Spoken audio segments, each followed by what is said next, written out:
Think about the last time you watched someone become exactly what they said they hated.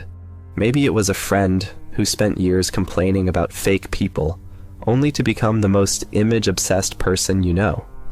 Maybe it was a company you loved, one that started scrappy and honest and mission-driven, that somehow ended up doing the exact things it promised it never would. Maybe it was a musician you admired who built their whole identity on being real, being different, and refusing to sell out. And then one day they sold out completely. Most of us shrug and say, that's just what happens. Power changes people. Success changes people. But what if it's not about the people at all? What if there's something deeper at work? Something structural, something almost mechanical, that turns fighters into rulers, rebels into establishments, and liberators into the next generation of oppressors. Not because they wanted to, not because they were secretly corrupt all along, but because something built into the very act of building a movement makes this ending almost inevitable? Here is what no movement ever wants to say out loud. The moment a revolution wins, it begins to transform into what it defeated. The French revolutionaries guillotined each other.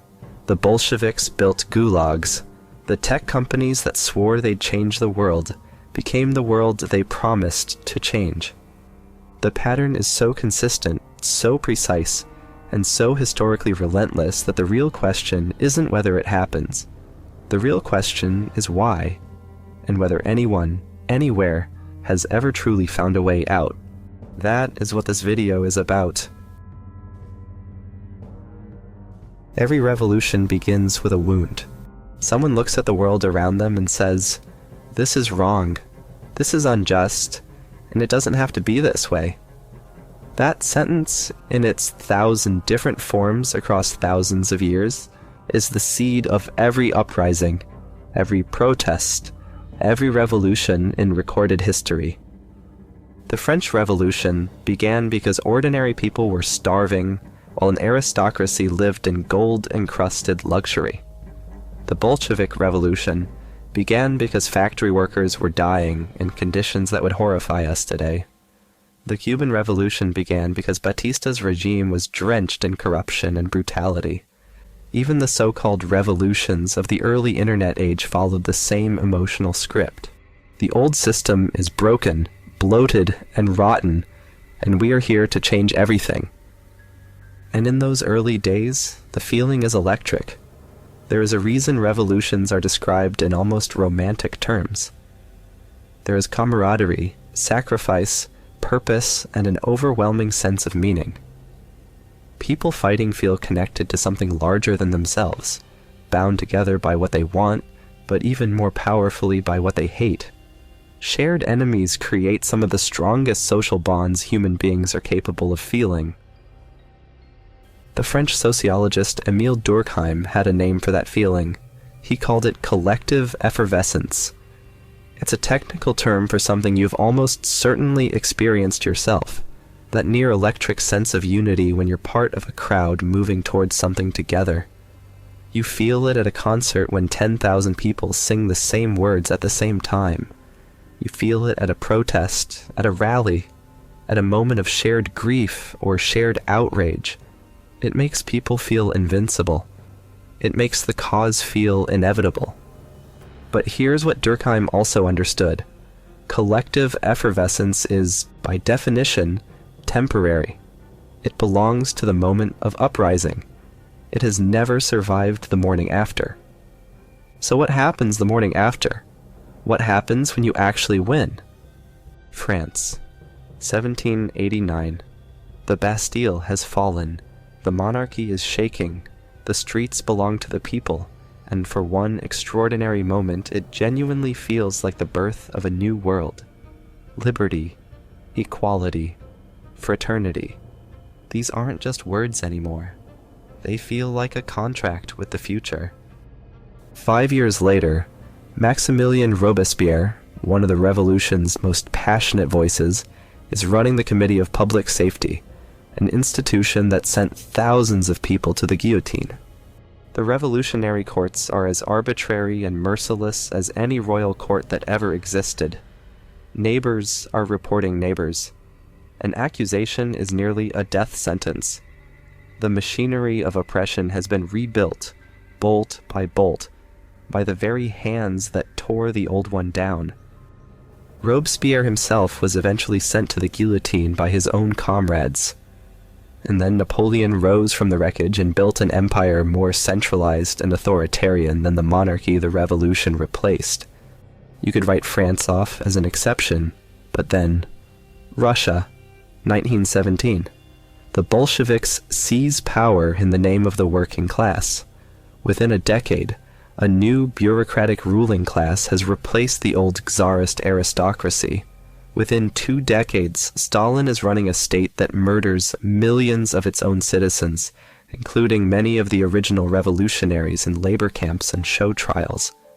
The dictatorship of the proletariat had become a plain dictatorship. The qualifying noun quietly dropped. Cuba, China, Iran's Islamic Revolution in 1979. The pattern doesn't just repeat, it traces nearly the same arc every single time. The liberators become the jailers, the rebels become the establishment, the dream curdles into something uncomfortably close to the nightmare it replaced. So at what point do we stop blaming individual leaders and ask the harder question?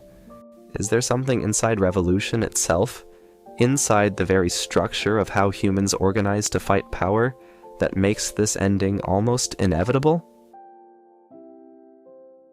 Before we go into history or psychology, let's start somewhere a little closer to home. Think about every startup that launched with a big mission statement about changing the world. Think about every online community that began as a tight-knit group of passionate people who finally felt understood. Think about every grassroots organization that started in someone's apartment, fueled by nothing but urgency and belief. Think about every musician who built their following on the promise that they'd never, ever compromise. At some point, almost all of them did the same thing. The startup hired layers of management and started protecting shareholders over users. The online community got big enough that the moderators had more power than the members and started using it. The grassroots organization began spending more on administration than on the cause it was founded to serve. The musician put their song in a car commercial. This isn't a modern problem. It isn't a social media problem. A German sociologist named Robert Michels predicted it would happen to every organized human effort back in 1911 in a study he titled The Iron Law of Oligarchy. The argument is brutally simple. Any organization, no matter how democratic or idealistic at its founding, will eventually be controlled by a small leadership class. The reason isn't corruption, at least not at first. The reason is that organization requires structure. Decisions need to be made. Someone needs to coordinate. Someone needs to speak on behalf of the group. And the people who do those things naturally accumulate power, status, and relationships that others don't have. Over time, that leadership class develops its own set of interests, staying in power, protecting their position, maintaining the structures that benefit them. And those interests, slowly, gradually, almost invisibly, begin to drift away from the interests of the people they originally represented. What makes this theory genuinely disturbing is who wrote it.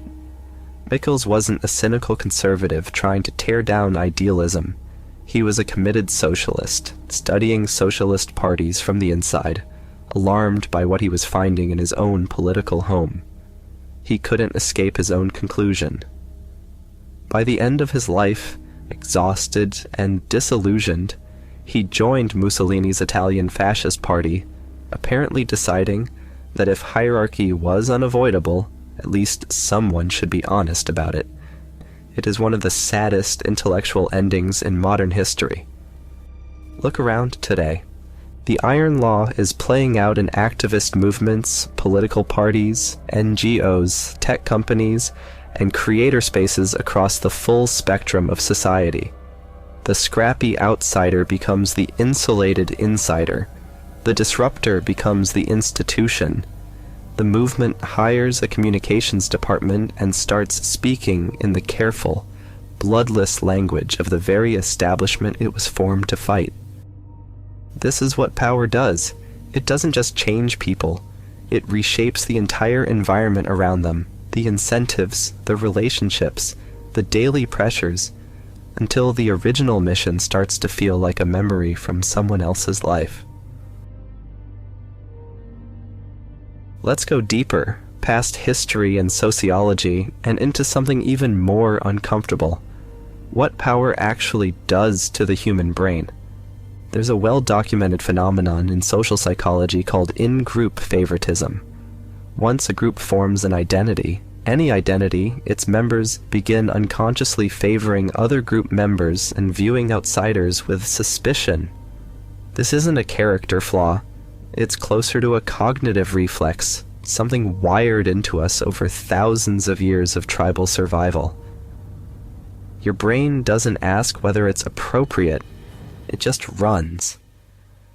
Now imagine what happens when a revolutionary movement, a group with an extraordinarily powerful shared identity forged through years of struggle against a clearly defined enemy, actually takes power. Suddenly, they're the in-group with institutional authority.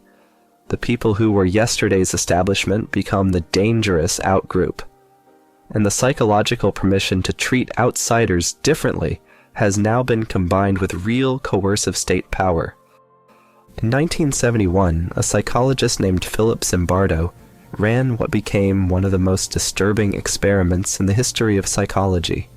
He took ordinary college students, psychologically healthy, no criminal histories, and randomly divided them into two groups.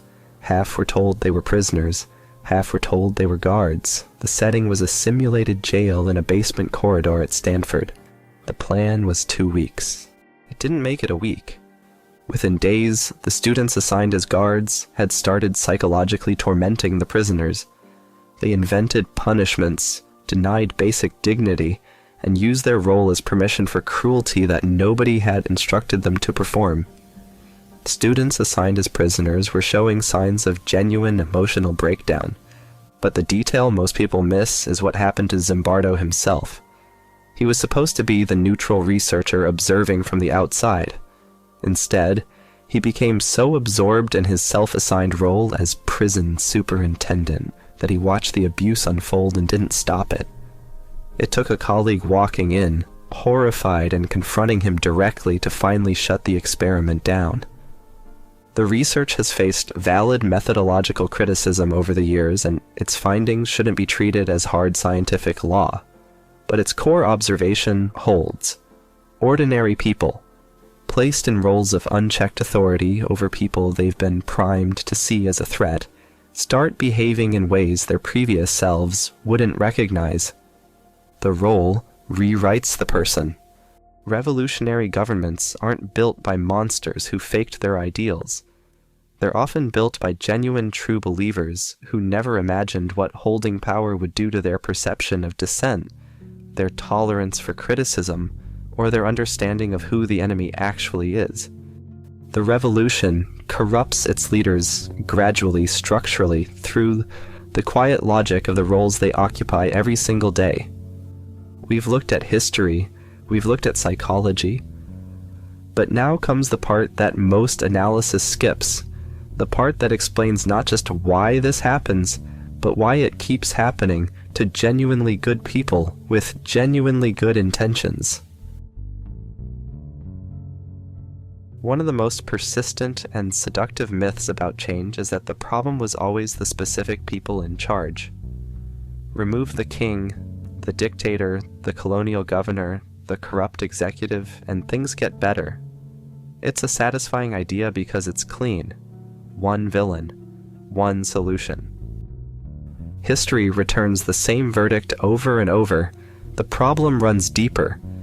The problem is the system, the institutional logic, the inherited structures, the paths that power flows down. and systems have a remarkable ability to reproduce themselves even when every single person inside them has been replaced. Consider what happened across much of Africa and Asia after decolonization in the mid-20th century. Genuine liberation movements fought brutal colonial powers and won. The new leaders were heroic figures with real popular mandates. But what they inherited was an administrative infrastructure built specifically to extract wealth from the population and maintain obedience, not to serve people. Laws, bureaucracies, prisons, tax systems, territorial borders drawn to serve colonial interests rather than reflect any human reality. Facing enormous pressure to govern effectively, many new governments ended up using those same structures. The buildings were the same. The laws were often the same. The faces had changed. Ghanaian leader Kwame Nkrumah wrote about this trap directly.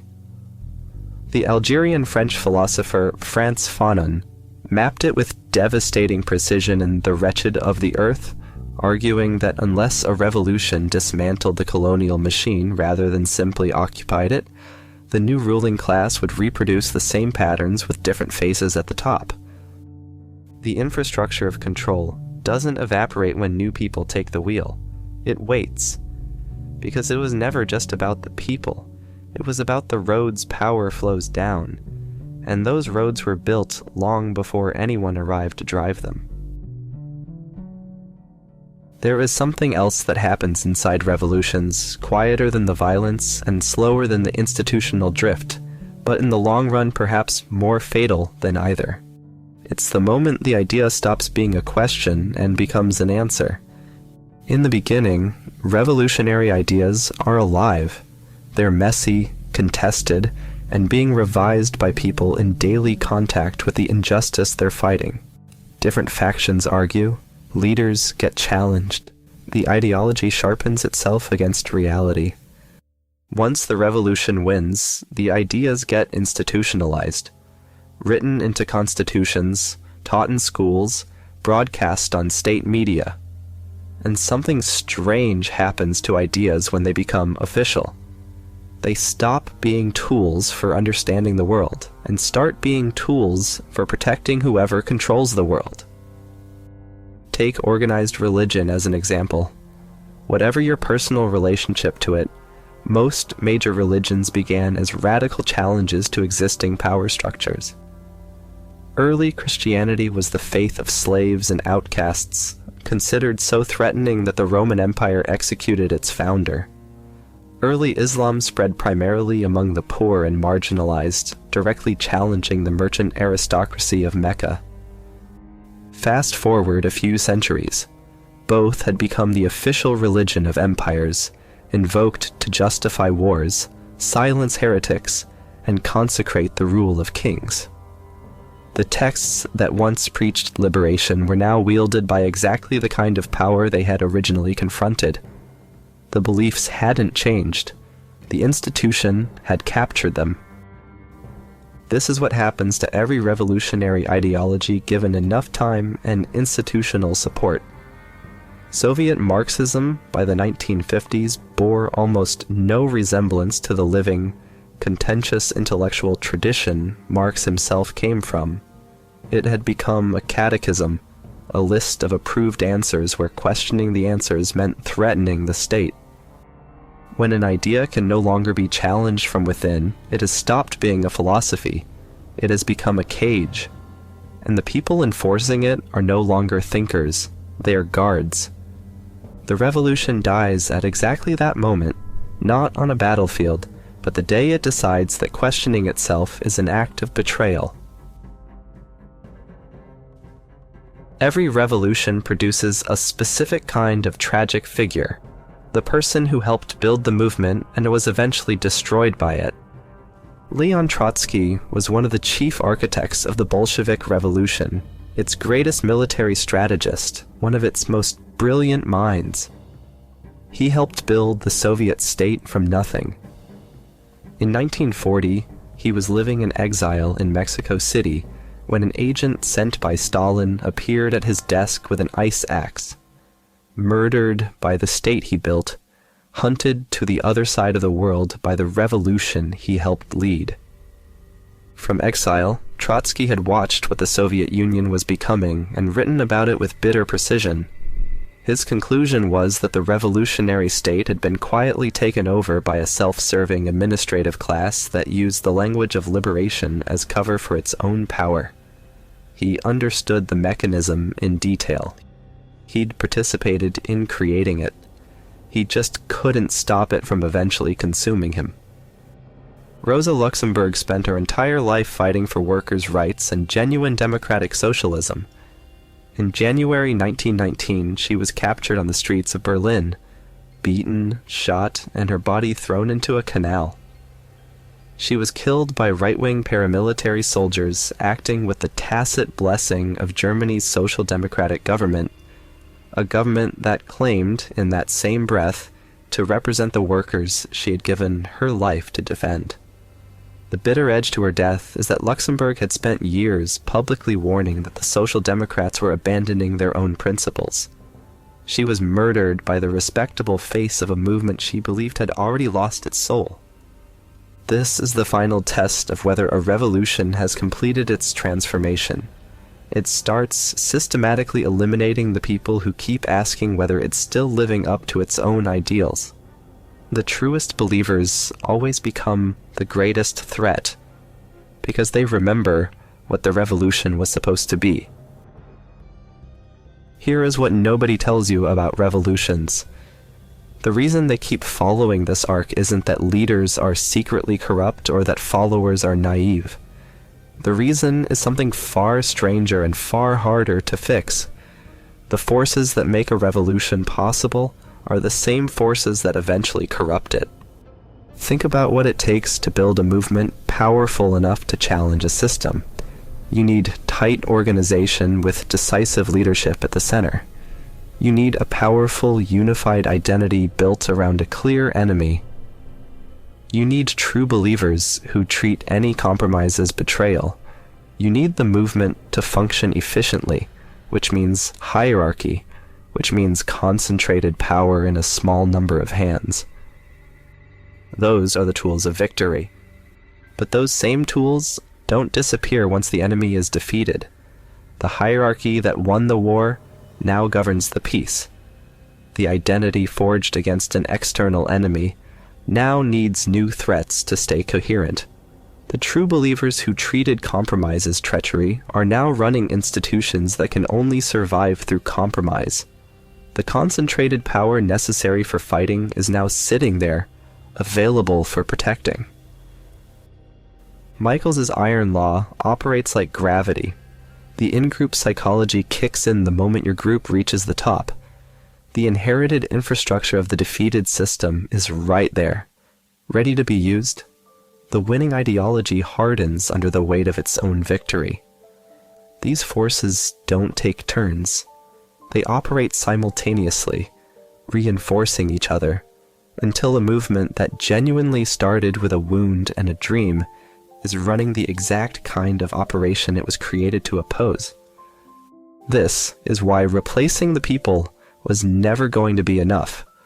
The structural conditions are more powerful than individual character, and almost no revolution in history has been willing to do the slow, unglamorous work of changing the structure itself, because that work feels nothing like winning. So does this mean change is impossible? That every attempt to build something better is doomed to recreate what it replaced? Not entirely, but the honest answer is harder and far less exciting than any movement wants to hear. A handful of political transformations have managed to slow this cycle down, though none has permanently broken it. And what they all have in common is less inspiring than a revolution and more durable than one. They were built on deep, systematic suspicion of power, including their own. In 1788, James Madison was helping design the American Constitution, and he was haunted by exactly this problem. He and the other founders had just fought a revolution against tyranny, They knew, from history and from clear-eyed observation of themselves, that the people winning that revolution were just as capable of becoming tyrants. Madison's solution is captured in a line from his contribution to the Federalist Papers, a series of essays written to explain the new Constitution to skeptical citizens. He wrote, "If men were angels, no government would be necessary." His entire design philosophy followed from that. Don't build a system that depends on good people. Build a system that can survive bad ones. Divide power so aggressively that no single faction can capture everything. Pit ambition against ambition. Make the accumulation of unchecked authority structurally difficult, even for the founders themselves. That is an engineering problem, and the document it produced has survived, imperfectly and with enormous moral failures along the way, for longer than almost any modern governing framework, largely because it started from a place of genuine distrust toward the very people doing the founding. The movements that best resist this cycle all tend to share similar traits. They maintain internal debate even after winning. They distribute power instead of concentrating it. They treat their own ideology as a working hypothesis rather than a sacred truth. They build in clear, peaceful ways to remove leaders who stop serving the mission. And they remain genuinely suspicious of charismatic, magnetic figures who promise that this time, the right person with the right vision will finally be enough. History's verdict on that promise is consistent. The right person is always enough to win. It's almost never enough to last. You don't need a history book to see this. You just need to have been paying attention for the last 20 years. The tech companies of the early 2000s didn't brand themselves as corporations. They branded themselves as revolutions. Google's unofficial motto was "Don't be evil," a direct positioning against the cynical, profit-first world they claimed to be disrupting. Facebook promised to give ordinary people a voice that no gatekeeper could silence. Uber and Airbnb promised to liberate individuals from the rent-seeking middlemen who controlled every industry. Today, those same companies employ armies of lobbyists to fight regulations that might constrain them. They've suppressed competition, shaped public information at a scale no government has managed, and extracted wealth at a pace that would impress a 19th century monopolist. The disruption became the institution. The revolution became the regime. Think about what happens to music genres built on rebellion. Punk started as a raw, anti-commercial statement from kids who had no place in mainstream culture. Hip-hop began as the voice of communities that mainstream culture had deliberately excluded and ignored. Grunge was a direct rejection of the polished excess of 80s rock. Within a generation, each one had been bought, packaged, and sold back to the mainstream as an aesthetic. The rebellion became a wardrobe. The revolution became merchandise. Think about the wellness industry, which grew out of a genuine countercultural challenge to industrial food, pharmaceutical overreach, and the dehumanization of modern work and life. Today, it's a $4 trillion industry selling you supplements, retreats, apps, and optimized morning routines to manage the anxiety that the same economic system keeps producing. The cure became a product. The movement became a market. Think about grassroots activist organizations that began with pure urgency and no budget. As they grow, as funding arrives, as full-time staff replace volunteers, the same pressures the Iron Law describes begin operating. The organization starts prioritizing its own survival. The message gets softened to keep donors comfortable. The most challenging voices get quietly sidelined because they're bad for the brand. The mission gradually becomes secondary to the institution. The uncomfortable question underneath all of this is the same one. Is the movement or organization you believe in somewhere in this arc right now? Here is what this whole video has been building toward, and it's more unsettling than any of the history. The problem was never just the king. It was never just the dictator, the corporation, the colonial governor, or the corrupt institution. Those were real problems, real injustices that deserved to be confronted. But the belief that removing them would be enough, that the right people with the right ideals would finally get it right, that this particular revolution would be the exception, that belief is itself part of the mechanism. Every generation gets seduced by the clarity of a defined enemy and the warmth of collective purpose. It feels so good to know exactly who the problem is. It gives your anger a direction and your life a shape. That feeling is real. The injustice that triggers revolutions is almost always real. But winning doesn't purify anyone. Suffering doesn't either. Power reshapes everyone it touches, not because people are weak or dishonest, but because structural conditions are more powerful than individual intention.